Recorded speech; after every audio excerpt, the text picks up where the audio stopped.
ಅಣ್ಣ ಹಾಂ ನಮ್ಮ ಕಾಲೇಜಿಗೆ ಒಂದು ಪ್ರಾಜೆಕ್ಟ್ ಕೊಟ್ಟಿರಿ ನಮ್ಮ ಊರು ಅಂದೇಳಿ ಅದ್ರ ಬಗ್ಗೆ ಒಂಚೂರು ಹೇಳ್ತೀಯಾ ಬರ್ಕಂತಿದ್ದಿ ಇಷ್ಟೊಡ್ ಕುಂಟಿ ಕೋಣ ಮರೆ ನಮ್ಮೂರಿನ ಬಗ್ಗೆ ಬರು ಗೊತ್ತಿಲ್ಲ ನಿಂಗೆ ಒಂಚೂರು ಹೇಳೋಣ ಬರ್ಕಂತಿ ಬರ್ಕೋ ನಮ್ಮ ಊರು ಮಧುವನ ನಮ್ಮ ಊರು ಮಧು ದೊಡ್ಡದ ಸಣ್ಣದ ಅದ ಧೂ ಧು ದ ಅಲ್ಲ ಧೂ ಮಧುವನ ಮಧುವನ. ಈ ಊರು ಕೋಟದಿಂದ ಸೈಬರ್ ಕಟ್ಟೆ ಮಾರ್ಗವಾಗಿ ಹಾದು ಹೋಗುವಾಗ ಸಿಗುತ್ತದೆ.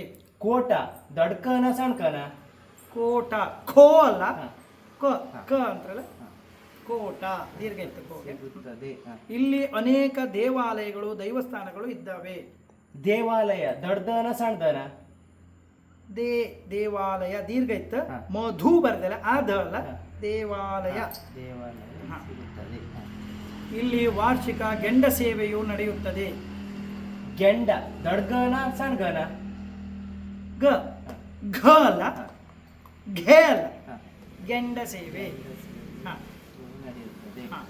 ಈ ಗೆಂಡ ಸೇವೆಗೆ ಬಹಳ ದೂರದಿಂದ ಜನರು ಬರುತ್ತಾರೆ.